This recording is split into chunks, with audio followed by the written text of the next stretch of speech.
बहुत अच्छे दिखने वाले फल केमिकल के प्रयोग से लिप्त तो नहीं है, इसलिए गावरानी अमरूद मैं खाता हूँ और आपको भी ऐसे खाने चाहिए जिसमें केमिकल का कम से कम प्रयोग हो।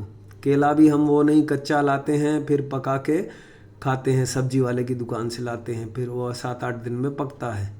अब अमरूद आपको खाना है, ठंडी में बनाया है भगवान ने, तो ठंडी में सर्दी और खांसी के लिए तो नहीं बनाया है भगवान ने।